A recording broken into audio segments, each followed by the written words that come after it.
বর্তমান পৃথিবীর নিউজ দেখলে একটা জিনিস সহজেই বোঝা যায়, শান্তি শব্দটা সম্ভবত ডিকশনারিতেই বেশি সুন্দর লাগে।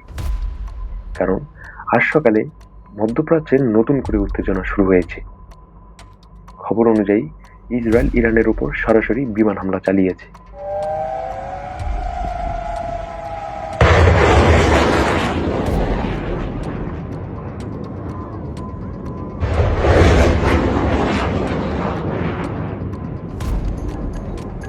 ইরানের রাজধানী তেহরান সহ বেশ কয়েকটি গুরুত্বপূর্ণ অঞ্চলে বিস্ফোরণের খবর পাওয়া যাচ্ছে।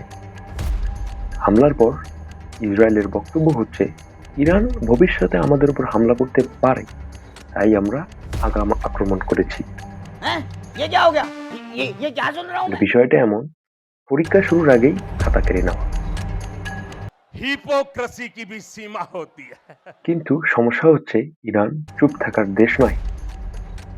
ইরান পরিষ্কারভাবে জানিয়ে দিয়েছে, তাদের সার্বভৌমত্বের উপর হামলা হলে তারা এর জবাব দিবে। এরপর থেকেই মধ্যপ্রাচ্যের অন্যান্য দেশের মধ্যে টেনশন শুরু হয়ে গিয়েছে। সব দেশের নজর এখন ইরানের পরবর্তী পদক্ষেপের উপর।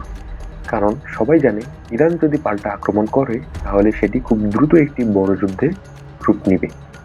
ইরান ইতিমধ্যেই মধ্যপ্রাচ্যের বিভিন্ন দেশে অবস্থিত মার্কিন মিলিটারি বেসগুলোতে হামলা শুরু করে দিয়েছে। এখন প্রশ্ন হচ্ছে, ইরান কি এই হামলা অব্যাহত রাখবে নাকি পরিস্থিতি সামাল দেওয়ার চেষ্টা করবে?